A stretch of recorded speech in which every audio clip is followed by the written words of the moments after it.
Die modernsten, die größten Flugzeuge landen hier täglich. Er ist das wichtigste Drehkreuz für Fracht und Passagiere in Europa. Größter Arbeitgeber im Rhein-Main-Gebiet, der Frankfurter Flughafen. 5000 Koffer pro Stunde, 100.000 Passagiere täglich. Achtung, bitte halten Sie einen Abstand von mindestens 1,5 Metern. Neue Flugzeuge, neue Regeln. Ist die Luftfahrtkrise zu Ende? Wie funktioniert diese Kleinstadt heute? Suche nach gefährlichen Gegenständen. Einsatz für den Sicherheitsdienst. Eva, hast du was gefunden? Ja. Es geht darum, ob vielleicht vor dem Herflug etwas versteckt wurde, was dann für eine Entführung oder ein Attentat verwendet wird. Ja, das soll ausgeschlossen werden. Im Zeppelin zum Flughafen. Abenteuer pur für Pilot Marco Hollerer. Das ist wirklich Premiere. Muss ich auch selber fotografieren. Exklusive Einblicke rund um Deutschlands größten Flughafen.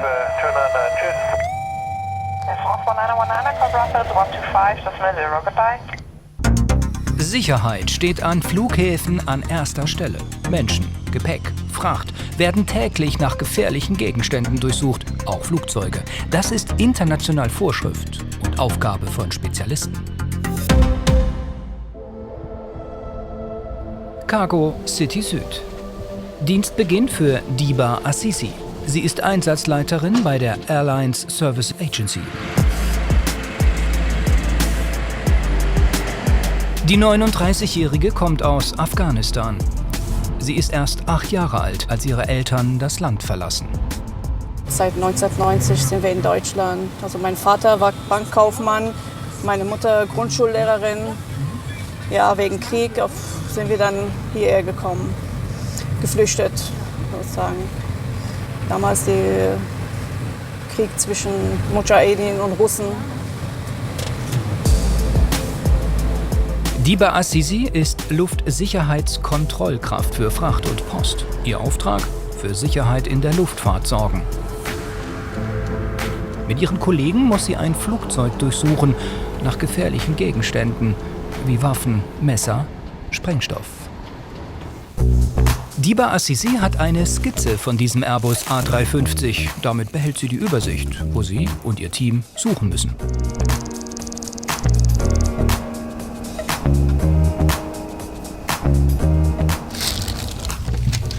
Ja, kann man es hier an die Seite verstecken. Sie versteckt Schokolade. So kontrolliert sie, ob die Mitarbeiter auch keine Ecke vergessen haben. Mit diesem Trick werden vor allem neue Kollegen geschult. Sie sei glücklich in Deutschland, aber ihre Gedanken sind jeden Tag bei ihrer Familie und bei ihren Freunden in Afghanistan. Da lebt noch mein Onkel, meine Schwiegereltern und Schwägerin. Und wenn wir jetzt so halt telefonieren, die Lage ist dort sehr schlecht. Die Geschäfte haben zu. Keiner traut sich aus Angst, dort irgendein Geschäft aufzumachen, weil die werden dann vom Taliban beraubt. Ja, meine Schwägerin hat mir neulich erzählt, jetzt telefoniert, dass ihre Nachbarin, sozusagen ihre 2 Töchter, wurden von Taliban entführt. Und die wissen bis heute nicht, also die wissen überhaupt nicht, wo die ist. Die Mutter liegt im Koma. Also ich würde die Leute helfen. Sie und ihr Mann überweisen regelmäßig Geld nach Afghanistan. Mehr können sie nicht machen. Frustrierend, sagt Diba Assisi. So, wir fangen jetzt an. Warum müsst ihr die Tür zumachen? Erstens wollen wir natürlich ungestört bleiben. Und zweitens kann man auch hier besser searchen. Man kann dann alle Bereiche kontrollieren. Ab jetzt wird das Flugzeug von außen bewacht. Während der Kontrolle, nach der Kontrolle, bis zum Abflug.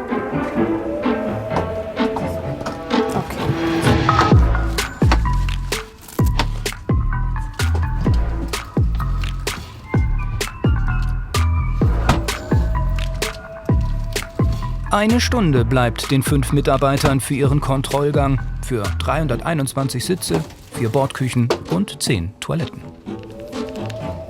Eva, hast du was gefunden? Ja. Ach, super. Eine Haarspange. Ungefährlich, aber gehört nicht zur Serienausstattung des Fliegers. Hat sich einer vergnügt? Nein, das sind Hygienetücher. Aha. Mein Traumberuf war immer Polizistin. Dann habe ich dann die einjährige Fachabi gemacht. Ja, und dann hatte ich nach meiner Fehlgeburt, wusste ich dann nicht mehr, was ich dann mache. Dann war ich erstmal fix und fertig. Da habe ich dann am Flughafen angefangen. Damals Luftsicherheitsassistent im Auftrag der Bundespolizei. Und da habe ich ein Jahr lang gearbeitet, aber es war halt doch nicht. Dann habe ich mich als Luftsicherheitskontrollkraft beworben. Damals hieß Luftsicherheitskontrollkraft, jetzt ist Kontrollkraft für Fracht und Post. Ein Traumjob, anspruchsvoll und spannend, sagt sie. Dazu später mehr. Sie muss jetzt die Arbeit neu einteilen. Auf der linken Seite sind die Kollegen fertig. Okay, super. Also, du machst bitte die rechte Sitzreihe in Flugrichtung, also quasi diese komplette Sitzreihe. Okay? Vom großen Flughafen zu einem improvisierten Flugplatz in Bad Homburg. Auf dem Acker ein Zeppelin. Und hinter diesem Anhänger ein Zeppelin-Pilot. Einer von 16 weltweit. Marco Hollerer. Die Reederei macht heute Rundflüge über Frankfurt. Also heute sind es insgesamt 13. Nonstop? Ohne Pause? Nee, das nicht. Also ich wechsle mich mit einem Kollegen ab. Ich mache die ersten 3 Flüge, dann kommt der Kollege für 3 rein. Und der Nachmittag wieder dasselbe. Also wir tauschen dann immer durch, einer 3, einer 4. Genau. Seine Kollegen unterstützen. Sie telefonieren mit Polizei, Flugsicherung und Behörden. Ja, tschüss. Wir erregen überall Aufsehen, wo wir unterwegs sind. Also deswegen ist es gut, wenn da sämtliche Institutionen Bescheid wissen. Genau. Die Startvorbereitungen sind fast so aufwendig wie bei einem großen Passagierflugzeug. Das ist schon einiges an Vorbereitung, auch als Wetterdaten, unsere Gewichtsberechnungen quasi anstellen, das abklären mit den Flight-Ops. Entschuldigung? Eine Frage. Ja. Bei den Fuel, Ja. ändert sich das was? Beim Fuel? 380 kann bleiben. Ja. 380 Fuel gesamt bleiben. Ja.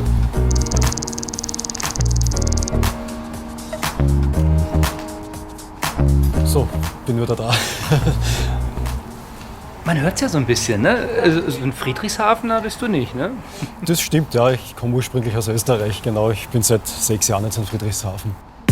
Marco und seine Partnerin kommen aus der Steiermark. Sie sind für Marcos Traum an den Bodensee gezogen. Die Faszination fürs Fliegen hatte er schon als Jugendlicher. Ja, das war durch meinen Großvater auch. Der war selber flugbegeistert und da ist die Faszination dann hängen geblieben. Ja. Die Freiheit, da in der Luft zu sein, hat mich immer schon da fasziniert. Vor seiner Ausbildung musste sich Marco ein Jahr lang in der Botencrew bewähren.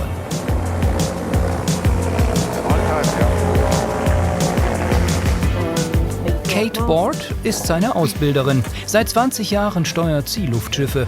Sie ist die einzige Pilotin weltweit. Signal to Crew Chief off mast. Okay. Das Case, ja. Go ahead. Dürfte Segel laufen lassen. 3 Jahre dauert die Ausbildung. Marco hat sie bei der deutschen Zeppelin-Reederei in Friedrichshafen absolviert. Die theoretische Prüfung war beim Luftfahrtbundesamt, die praktische bei der Reederei. Seit 3 Jahren ist er jetzt schon Zeppelin-Pilot. Doch heute schwebt er zum ersten Mal über Frankfurt mit Einschränkungen. Einige Gebiete muss er meiden. Auf was musst du alles achten jetzt? Also natürlich auch auf die Meldepunkte mit der Flugsicherung bei Einflug. Da fliege ich einen Teil in der Kontrollzone von Frankfurt. Dann das Routing, das eben eher nördlich des Mains entlang fliege, also ich darf nicht südlich. Dann meiden wir auch natürlich Zoos, also den Zoo Frankfurt und eben die Botschaft amerikanische. Also da gibt es ein paar so Punkte, wo man aufpassen muss. Auch. Darfst du nicht drüber fliegen? Genau, sollte ich nicht, klar. Also, ja. In einer Stunde will er starten. Die ersten Passagiere sind schon am Check-in-Schalter. Ramona Salemi ist Flugbegleiterin und mit an Bord. Jetzt mittlerweile habe ich mich dran gewöhnt, aber am Anfang war das furchtbar aufregend. Das macht natürlich total viel Spaß, aber es ist schon spannend, weil es einfach nicht normal ist, vorne im Cockpit zu sitzen und die Kopfhörer aufzuhaben, der Ground Crew zuhören zu können. Das ist schon spannend, ja. Starten wir mit einer kurzen Sicherheitseinweisung hier auf dem Hof, einfach einfinden und dann bringen Sie die Kollegen später auch zum Zeppelin. Freuen Sie sich? Ja. Das erste Mal? Bitte? Das erste Mal? Ja. Super. Zeppeline haben in Hessen Tradition. Daran erinnern sich vor allem die älteren Passagiere. 1937, da ist der Zeppelin geflogen von Frankfurt nach Amerika, damals nach Lakehurst. Und da haben mich meine Eltern aus dem Bett geholt, so um 9 Uhr oder 10 Uhr abends. Da haben wir ja alle geschaut nach dem Zeppelin. Das war halt immer so. Dann haben Sie jetzt so lange warten müssen, bis Sie jetzt mal fliegen können. Da wollte ich mal fliegen. Jetzt fliege ich. Super. Viel Spaß. 1936 wird in der Nähe von Frankfurt der Flug- und Luftschiffhafen Rhein-Main gegründet. Hier starten die bis zu 260 Meter langen Schiffe wie Hindenburg und Graf Zeppelin. Ihr Ziel Amerika. 3 Tage dauert die Reise. An Bord Kabinen, Küche und Restaurant. Neben dem Luftschiffhafen entsteht eine Wohnsiedlung für Crew und Mitarbeiter der deutschen Zeppelin-Reederei. Die Geburtsstunde der Gemeinde Zeppelinheim. Heute ein Stadtteil von Neu-Isenburg. Der Zeppelin heute ist 70 Meter lang, nur noch halb so groß wie zu Beginn der Luftschifffahrt vor mehr als 120 Jahren. Die Bodencrew hat vor jeder Fahrt alle Hände voll zu tun. Sven Henschke ist Bodenbetriebsleiter, verantwortlich für die Arbeiten am Boden. Wir haben zu viel Sprit drin. Der Pilot hat uns bei seiner Berechnung 380 Kilo durchgegeben. Und jetzt tanken wir Afgas aus dem Schiff zurück, damit er die passende Menge dann zum Start hat. Wir werden gleichzeitig noch Helium schießen, ca. 60 Kubik, da wir jetzt pro Flug 13 Passagiere haben, damit wir sie auch wegbekommen. Von März bis November sind sie auf Tour. Sie schlafen in Hotels, haben selten ein Wochenende frei. Immer mit dabei ihr Werkstattwagen und viel Helium. Das schießen sie jeden Morgen in den Ballon.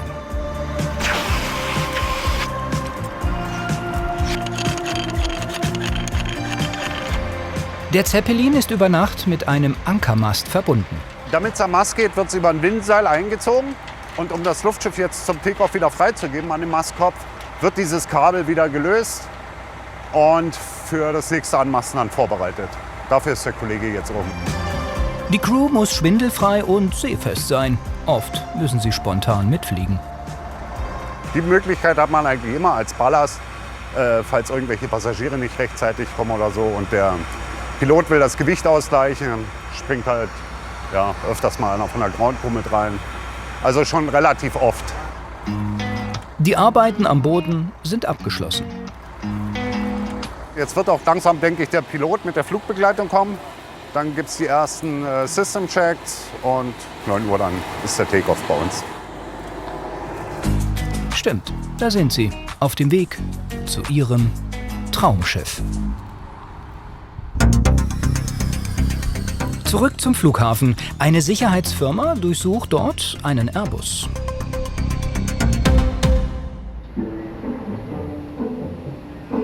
Wachpersonal vor und Sicherheitspersonal im Flieger. Diba Azizi und ihre Kollegen suchen gefährliche Gegenstände. Das ist auch safe.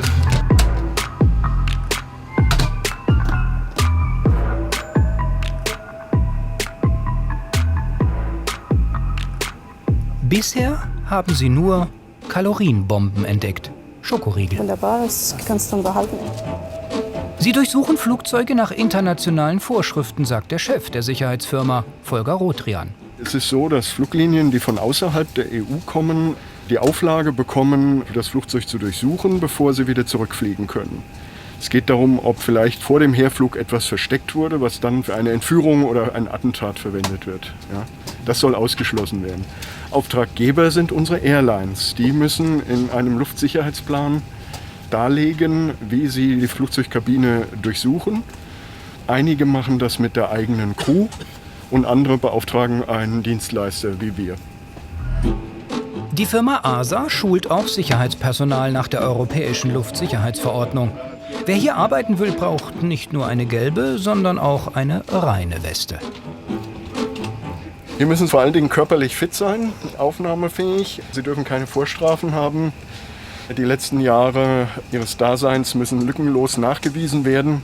Das sind eigentlich schon die wesentlichen Anforderungen für diese Tätigkeit.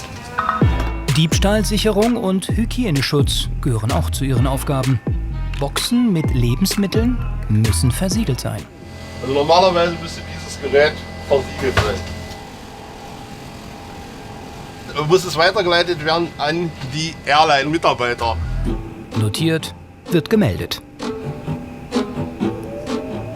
So, das wäre jetzt leer und wir stellen fest, wir haben keine verbotenen Gegenstände hier drin. Können denn danach alles wieder einräumen. Das ist schon ganz schön aufwendig, ne? So ist aber die Vorgabe des Luftfahrtbundesamtes. Und dem möchte ich auch nicht widersprechen, also das möchte ich auch gar nicht tun. Weil das ist eine Behörde, Behörde hat immer recht, das ist meistens so. Und die Behörde sagt auch, Finger weg vom Cockpit. Zu viele Knöpfe, Schalter, Hebel, zu gefährlich. Hier dürfen nur Piloten kontrollieren. Sie sind fertig. Dankeschön, gute Arbeit. Jetzt gehen wir weiter. Keine gefährlichen Gegenstände in dieser Maschine. In 2 Stunden startet der Airbus nach Bangkok. Danke, Gassan. Diba Assisi hat einen Flughafenführerschein. Sie fährt ihre Kollegin zur nächsten Maschine. Wir fahren jetzt zu All Nippon Airways, Bezirk Anna. Und da hat die Kollegin jetzt Dienst.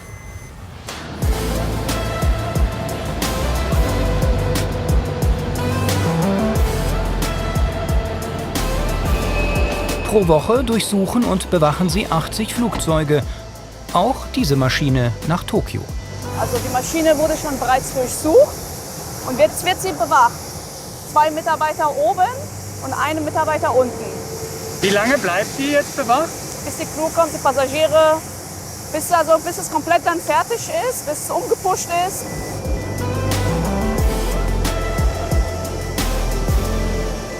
Ihr nächster Auftrag ist im Süden. Luftfrachtkontrolle. Vom Dreamliner zum Traumschiff in Bad Homburg. Keine Tragflächen, sondern ein mit Helium gefüllter Ballon. Der Traum von Pilot Marco Hollerer. Ein Kontrollgang um den Zeppelin ist Pflicht, wie bei Jetpiloten. Das ist jetzt eine reine Sichtkontrolle quasi. Ob irgendwelche Deckel offen sind. Das ist quasi der Blower, nennt sich das Ganze. Das ist ein Gebläse, was, wenn ich runtersink, wieder Luft in diese Ballonese, also in den Luftsäcke in der Hülle reindrückt, um den Druck auszugleichen. Das ist das Ventil, also das ist genau umgekehrt. Jetzt hören wir ihn gerade.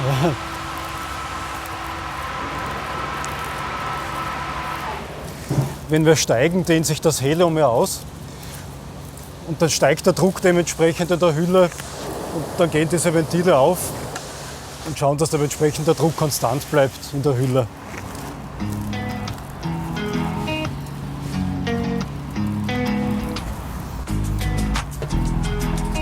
Um den Innencheck kümmert sich Flugbegleiterin Ramona Salemi. Insgesamt haben wir momentan 13 Sitzplätze für unsere Passagiere und hier dahinter verbirgt sich die Toilette mit Aussicht. Also auch währenddessen kann man nichts vom Flug verpassen. Sven Henschke unterstützt bei den Startvorbereitungen. So, jetzt werden die Triebwerke angelassen, der Pilot ist soweit fertig und dann folgt dann hinten der Rudercheck. Die 3 Motoren leisten zusammen 600 PS. Flugzeuge in der gleichen Größe wie der Zeppelin haben bis zu 30.000 PS. 25, 80, minus 5 und minus 1. 27,7.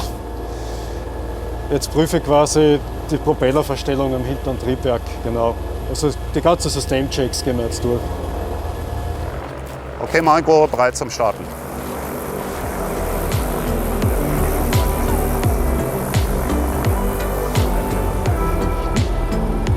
Marco und Ramona checken Ruder und Motoren. Die Passagiere dürfen dieses Spektakel live miterleben. Jetzt schwenkt er die Triebwerke hoch und als Abschluss nochmal das Schiff links-rechts. Und dann sind wir eigentlich soweit fertig und dann können schon die Passagiere einsteigen. Das sind 6 Sekunden und 158. Ramona Salemi notiert die Daten der Motoren und Messinstrumente in das Logbuch. Gerade beim ersten Flug ist doch ein bisschen Konzentration gefragt, dass man alles ordentlich aufschreibt und notiert. Aber sonst fühlt sich das super an, hier vorne zu sitzen. Hast du eine Ausbildung dafür extra gemacht? Ja, Also es gibt eine Flugbegleiterausbildung und die habe ich hier direkt bei der Deutschen Zeppelin-Reederei absolviert.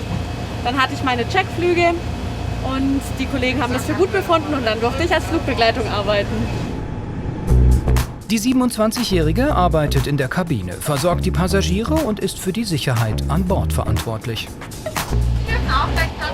Sie hat ein duales BWL-Studium abgeschlossen mit Schwerpunkt Tourismus und Freizeitwirtschaft.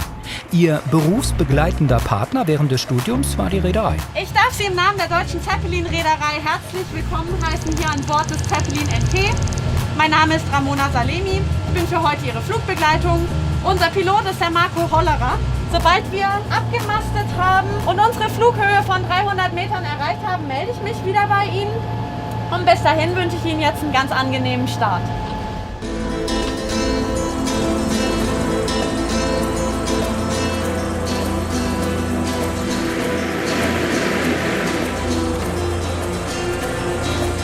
Das Zeichen zum Ablösen des Zeppelins vom Ankermast.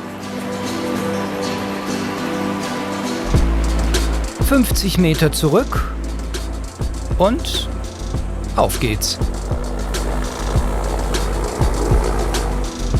Servus.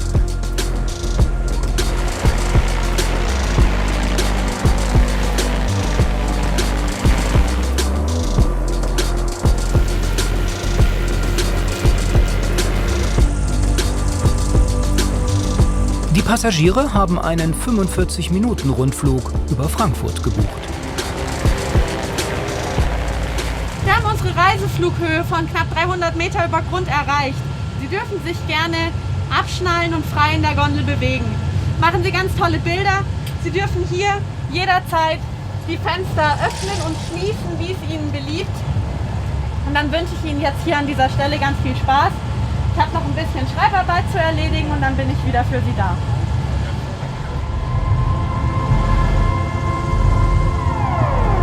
Kurs Flughafen. Entlang der A5. Das Nordwestkreuz.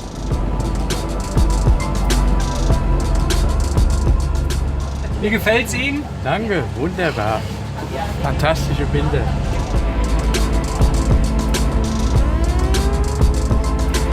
Der Tower meldet sich per Funk mit Grüßen an einen Gast. Wer ist denn Herr Häfele? Das bin ich. Von der Tower Crew. Alles Gute zum Geburtstag. Dankeschön. Danke. Herzlichen Glückwunsch. Dankeschön, danke. Sind Sie Lotse oder? Nein, ich arbeite zwar bei der Flugsicherung, aber ich bin kein Lotse. Ich bin in der Flugberatung beschäftigt. Aber das ist doch toll, wenn man so einen Gruß dann kriegt. Ja, also ganz tolles Geburtstagsgeschenk.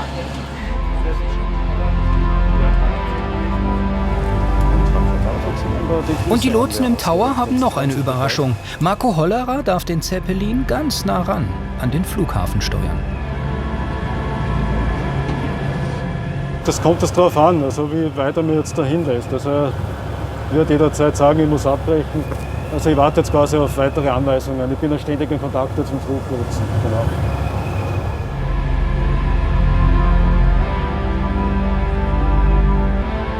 Alles Gute. Ja? Dankeschön, danke.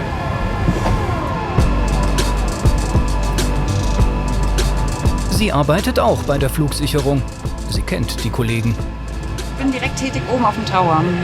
Und das jetzt so aus dieser Perspektive zu sehen? Das ist unfassbar, es ist toll. Super, dass die Kollegen das ermöglichen können heute. Ja, das ist nicht selbstverständlich hier in Frankfurt, ne? Aber für mich auch eine Freude, mal da so nah ranzufliegen. Das erste Mal, gell? Ja, das ist richtig. Und schöne Grüße von den Tower-Kollegen auf jeden Fall. Gell? Noch ein Gruß, dann ist aber Schluss. Die Lotsen beenden die Flughafenrundfahrt. Marco Hollerer muss abdrehen, natürlich mit einem dicken Dankeschön. Vado via heading, intercepting mine and then proceeding to see the data for Sonnenbahn. Dankeschön. Wir bleiben am Flughafen und fliegen rüber zu einem der größten Luftfrachtabfertiger. Diba Assisi arbeitet bei einer Sicherheitsfirma. Sie ist Luftsicherheitskontrollkraft für Fracht und Post. Ihr Kunde heute? Ein Logistikunternehmen. Hier hat sie auch ein Büro. Hi. Tag. Hallo. Wir sind gerade im Security-Raum und die Kollegen, die geben gerade Einweisungen für die Hallenbewachung. 50 Kameras überwachen Halle und Gelände der Firma. Die 39-Jährige darf auch Röntgengeräte bedienen. Dafür wurde sie speziell ausgebildet. Wie jeder Passagier muss auch jedes Frachtstück kontrolliert werden. Vorher darf es nicht ins Flugzeug. Hinter Stacheldraht und dicken Zäunen lagert die bereits kontrollierte Ware. Die Bouazizi kümmert sich vor allem um die Problemfälle. Offene, beschädigte Güter, Risikofracht nennen sie das. Wurde hier etwas illegal versteckt? Meine Aufgabe ist, wenn ich die Begleitpapiere habe, muss das Frachtstück natürlich identifiziert werden. Inhalt kann man natürlich von außen nicht sehen, erst nach dem Röntgen. 100 Frachtstücke kontrolliert sie pro Schicht. Auch mit dieser Palette gibt's Probleme. Die Expertin will die Fracht röntgen. Dafür muss sie in den Sicherheitsbereich hinter dem Zaun.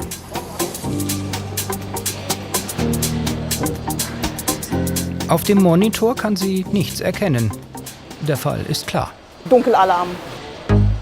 Soll heißen, das Frachtstück kann nicht identifiziert werden. Das kann ich jetzt nicht freigeben, natürlich. Das muss ich ablehnen. Wieder zurück damit und auspacken, sagt der Sicherheitsprofi. Auch für diesen Job gibt's Spezialisten, Verpacker. Der Kollege packt das jetzt ab und es wird nochmal einzeln durchleuchtet. Und ich gehe jetzt schon mal rüber. –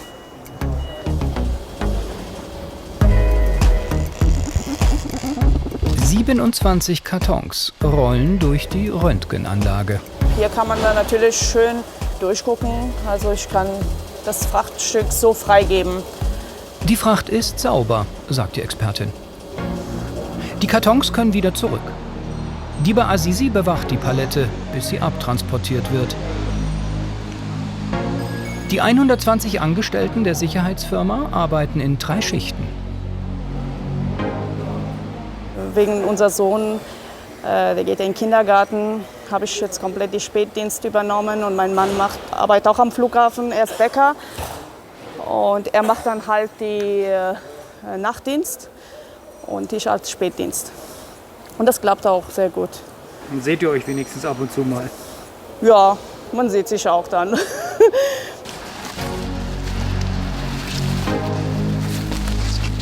Volker Rodrian ist Ingenieur und Kaufmann. Er hat die Sicherheitsfirma gegründet.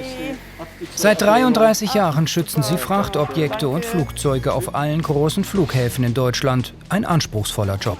Also zunächst mal ist eine mehrwöchige Ausbildung erforderlich. Die ist durch die EU geregelt in Praxis und in Theorie. Dann wird eine Prüfung durch das Luftfahrtbundesamt abgenommen. Danach können diese Kräfte erst arbeiten und dann werden sie jeden Monat fortgebildet an einem Online-System, müssen dazu einmal im Jahr 2 Tage lang Theoriefortbildung machen. Und nach 3 Jahren verfällt die Ausbildung wieder. Da muss man eine Rezertifizierung machen, sonst darf man nicht weiter in dem Job arbeiten. Ich denke, das ist einer der am stärksten regulierten und kontrollierten Tätigkeiten, die man machen kann. Auch über die neuesten Tricks und Waffen von Terroristen werden sie regelmäßig informiert. Es macht mir halt Spaß. Und nicht nur die Röntgenanlage, wir haben auch Sprengstoffspürgeräte, wir haben auch Durchsuchung mit Hand und Sichtkontrolle, Sprengstoffspürhund. Es ist auch dann sozusagen abwechslungsreich, mal heute hier zu sein, am nächsten Mal da.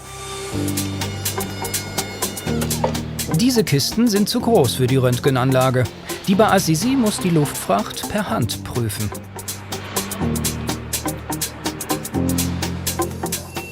Wir müssen erstmal uns vergewissern, dass es keinen Sprengstoffalarm schon von außen gibt.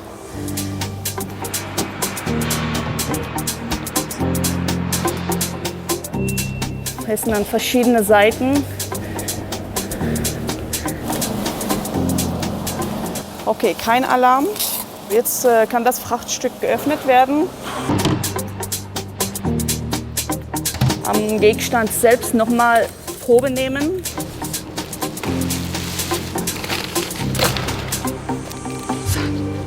Gut. Also wir haben keinen Alarm. Also somit kann ich das Frachtstück jetzt so freigeben. Ja, also für mich ist das Frachtstück jetzt auch sicher. Für heute ist sie hier fertig. Sie hat jetzt einen Termin bei einem Sprengstoffexperten. Von der Luftfracht zum Luftschiff über der Frankfurter Innenstadt. Der Zeppelin ist fast so lang wie ein Airbus A380, so breit wie ein Kreuzfahrtschiff und so hoch wie ein 5-stöckiges Hochhaus. Lenken lässt er sich mit links. Ja, jetzt im Flug quasi wird er rein über die Ruder gesteuert, über den Joystick. Bei Start und Landung sieht es ein wenig anders aus. Das kann man sich vorstellen als Mischung zwischen Hubschrauber und Flugzeug. Aber mit den Füßen machst du gar nichts? Mit den Füßen macht man nichts, nee, aber dafür haben wir ein paar andere Bedienelemente hier. Das ist quasi für unsere Triebwerke, also Drehzahl, das ist die Gemischregelung. Je nachdem, wie viel Kraftstoff der Motor benötigt, lese dann ab über die Abgastemperatur, wie das Gemisch eingestellt ist richtig. Das sind die Schubhebel und das ist für das hintere Triebwerk das Hügel, quasi, wo man runterschwenken kann. Und wie schwer ist der Zeppelin? Also 7,5 Tonnen, aber Abfluggewicht, also durch das, dass das Helium den Großteil des Gewichtes trägt, sind wir jetzt mit ungefähr 350 Kilo gestartet. Das Helium macht ihn leichter. Genau. Ein Fliegengewicht über Frankfurt. Europas größte Skyline voraus. Das ist richtig schön, ja. Das ist schon beeindruckend. Muss ich auch selber mal fotografieren.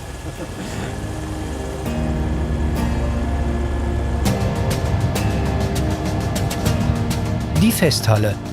Köln, München und den Bodensee kennt er schon von oben. Frankfurt seit heute. Ja, schon krass. Also da ist ja die Botschaft, gell? Da hinten ist das. Gell? Ja, da darf ich nicht drüber fliegen. Wo ist der Zoo? Nein, das ist der Palmengarten. Der Zoo ist da hinten irgendwo. Schon vorbei. Nichts passiert. Zurück nach Bad Homburg. Die 45-Minuten-Rundfahrt ist gleich vorbei.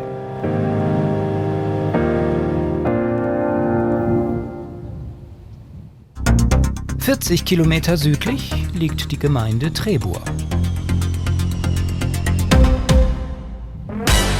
Mitten im Maisfeld steht dieses Gebäude, das auf den ersten Blick, sagen wir, irritiert.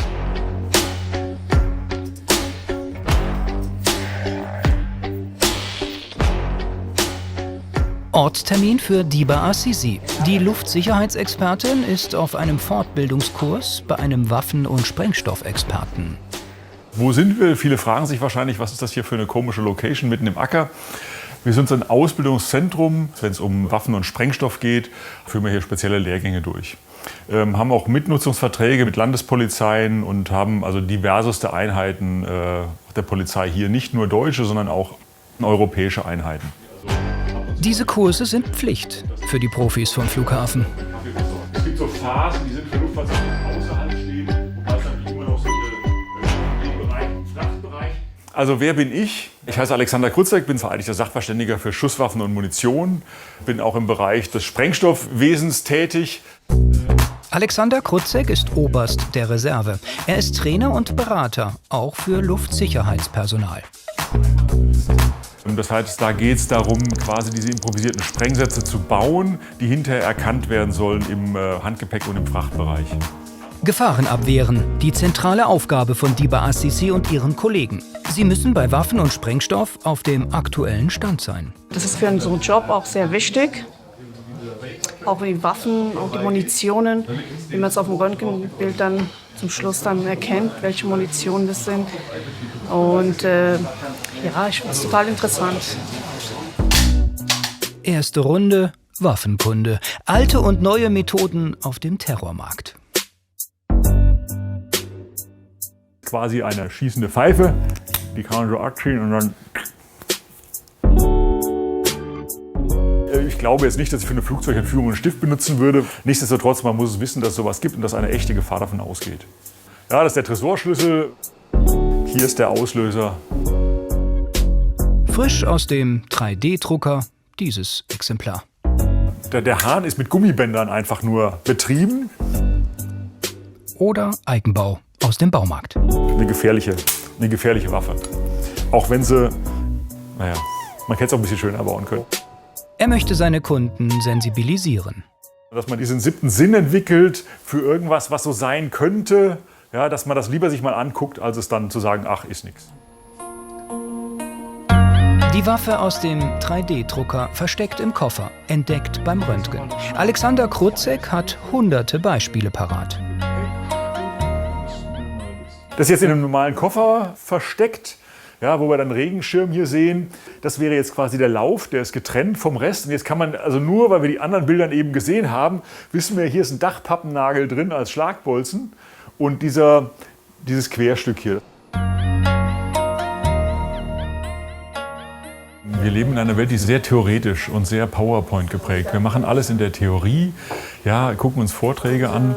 Aber das Wichtige ist in dem Bereich gerade, dass man praxisorientiert handelt, dass man weiß, dass man Sachen begreift, kommt ja von Greifen. Das heißt, wir müssen die Sachen anfassen und dann entwickelt man ein ganz anderes Verständnis dafür.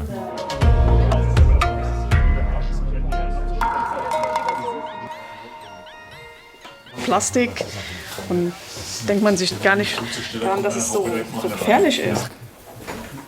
Dann mir bitte unauffällig folgen. Wir gehen jetzt mal rüber in den Schießstand. Der ist im Keller. Der Waffengutachter beginnt mit Mini-Munition. Quasi diese 4 mm Randfeuerpatrone. So, haben alle Gehörschutz. Dann mache ich jetzt den ersten Schuss. Das Ziel? Ein 2 cm dickes Holzbrett. Ja, es hat tatsächlich durchschlagen, das Brett.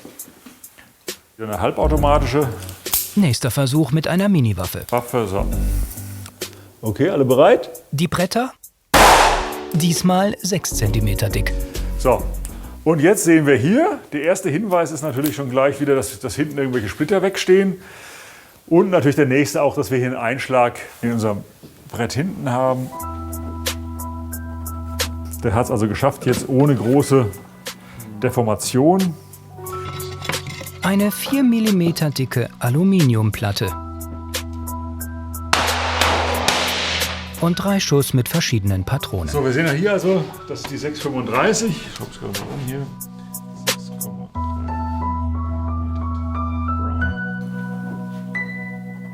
6,3. Ja, also ich finde es auch total beeindruckend. Und was das so alles so mit den einzelnen Patronen, was für eine Auswirkung das hat.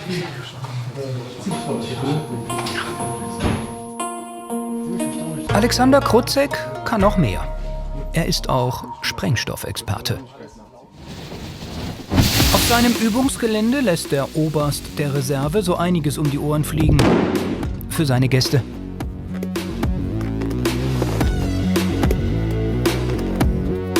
Das Highlight liegt auf dem Tisch. Sieht aus wie Stromkabel. Klar, könnte jeder denken. 5 Gramm, 12 Gramm, 20 Gramm, 40 Gramm pro Meter. Das sind die verschiedenen Arten der Sperren. Es gibt auch noch 100 Gramm, das ist dann halt so, ich mache wie fingerdick. Ja, also das muss man sehen, das ist durchaus, ich mache mal einen, mal gucken, dass man sieht, wie der von innen aussieht. Ja, da ist ein weißes Pulver drin, das ist der Sprengstoff. Der Rest ist nur, was für die Verdämmung sorgt. 10 cm Sprengschnur. Was die anrichten kann, will er jetzt demonstrieren auf einer 1,5 mm dicken Aluminiumplatte in seinem selbstgebauten Splitterschutz. Ich habe von einem Sachverständigen habe ich mir das designen lassen, ja, und dann haben wir das so gebaut, dass hier keiner gefährdet wird durch irgendwelche Splitter hauptsächlich. Deshalb haben wir auch hier diese Decke. Das heißt, wenn irgendwelche Splitter entstehen sollten, dann werden die durch den Panzerstahl hier an der Decke gehalten und es kann also nichts nach außen dringen.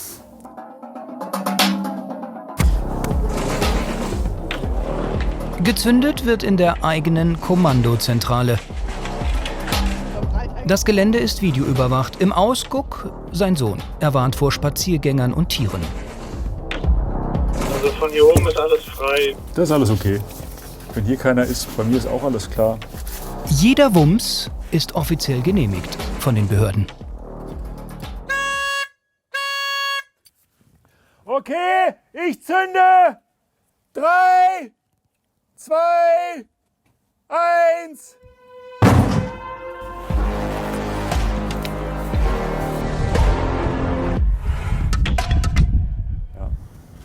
Das war jetzt die Sprengstoff. Das waren jetzt 10 Gramm. 10 Gramm, ja.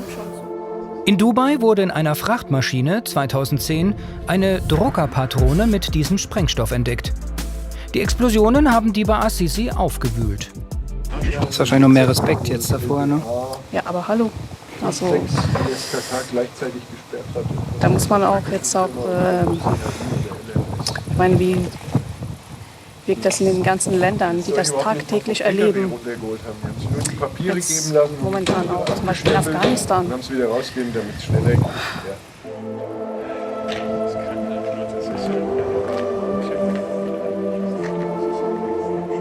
Nach 8 Stunden ist der Kurs beendet. Sie fahren zurück zum Flughafen. Ja. Braucht jeder so einen Brief für schwere Arbeit. 50 Kilometer weiter nördlich. Der Zeppelin erreicht Bad Homburg.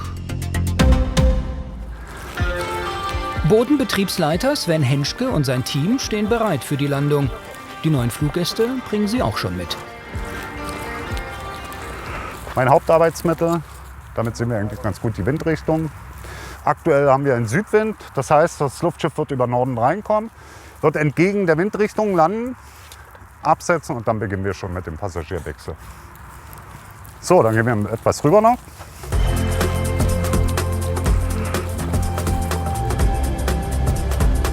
–13 Rundflüge sind heute geplant. Immer über Frankfurt und entlang der A5.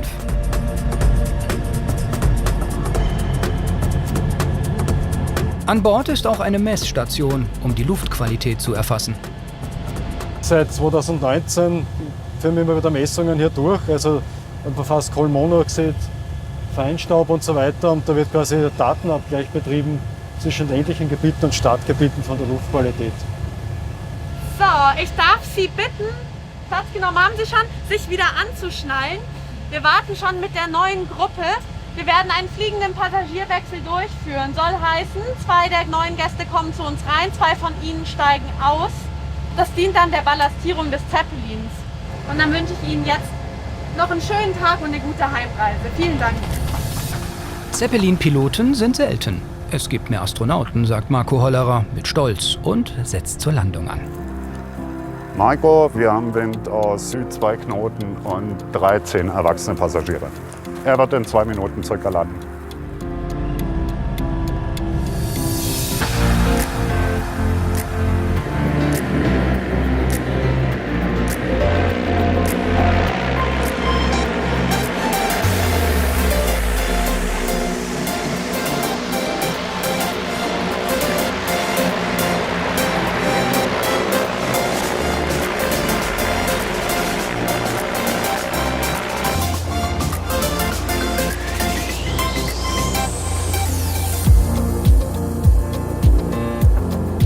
Beim Passagierwechsel darf kein Fehler passieren. Der Zeppelin bewegt sich die ganze Zeit im Wind.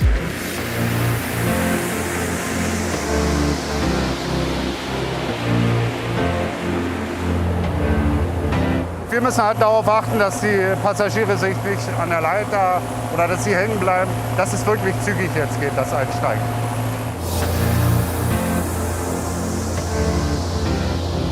Zwei rein, 2 raus.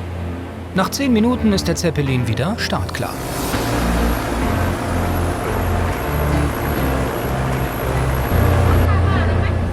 Jetzt wird Ballast abgelassen auf die jeweilige Passagierzahl. Das Luftschiff ist ausgebucht, voller als beim ersten Flug. Deshalb lassen sie Wasser ab.